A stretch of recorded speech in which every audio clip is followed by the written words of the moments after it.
Europe 1. Europe 1, 8h15. Votre invité ce matin, Lionel, Monseigneur Laurent Ulrich, archevêque de Paris. Bonjour Monseigneur Ulrich.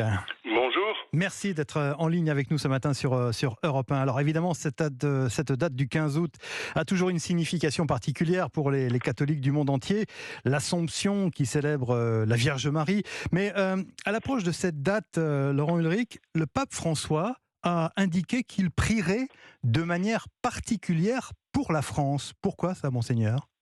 Eh bien parce qu'il va y venir dans quelques semaines, et puis parce que je pense qu'il n'oublie pas que la France est marquée toujours, il l'a dit, par la Vierge Marie.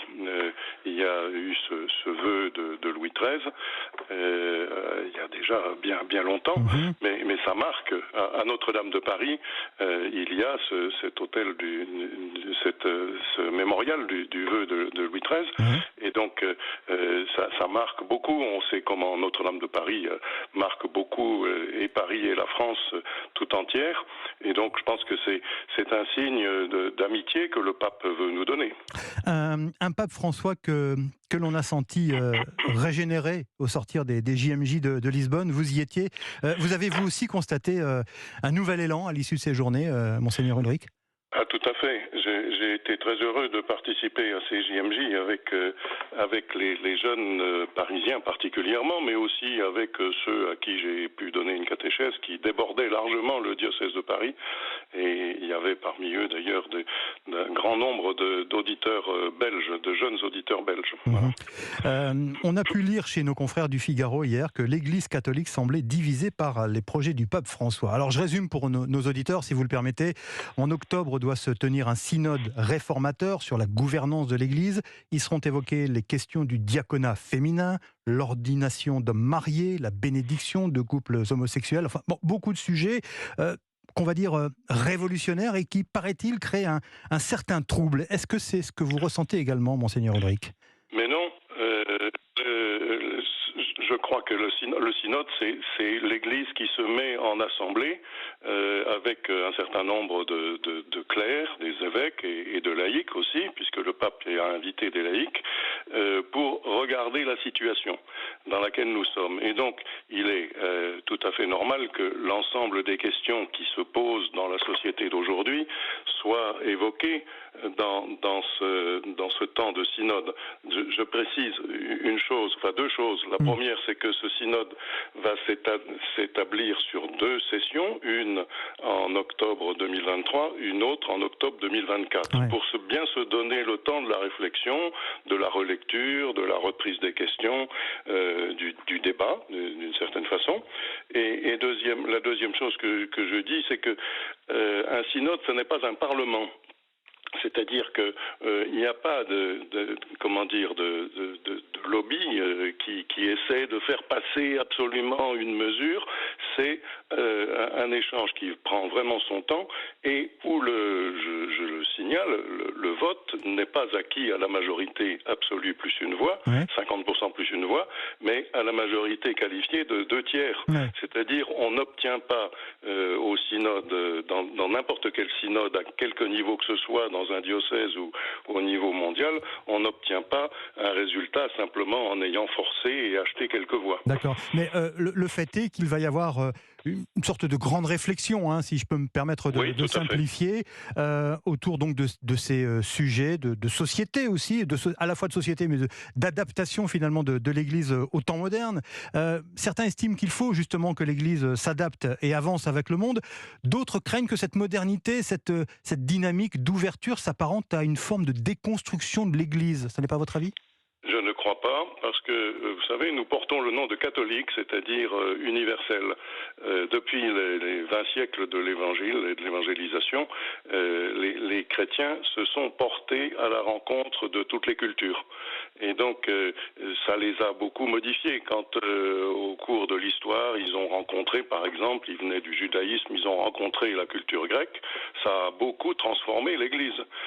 Quand le Moyen-Âge a imposé d'une certaine façon la rencontre avec pratiquement toute l'Europe, ça a beaucoup transformé l'Église. Et donc, on ne peut pas être fidèle à ce qu'on croit comme catholique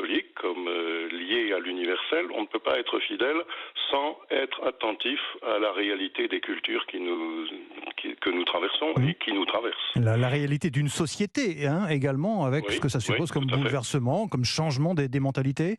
Oui, bien sûr, il y a des changements de mentalité que l'on aperçoit. Alors on n'est pas fait pour dire tout cela est très bien, on est fait pour dire nous avons, nous, chrétiens, une espérance à apporter, qui est que le Christ parle à tous les hommes de toutes les époques et il les invite à être des vrais vivants, non pas simplement des gens qui suivent toutes les modes. Donc le diaconat des femmes, la présence des laïcs, l'ordonnation de comment dirais-je, de non religieux, tout ça, ce ne sont pas des sujets tabous.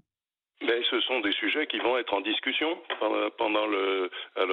qui vont être probablement en discussion parce qu'ils sont dans l'air du temps.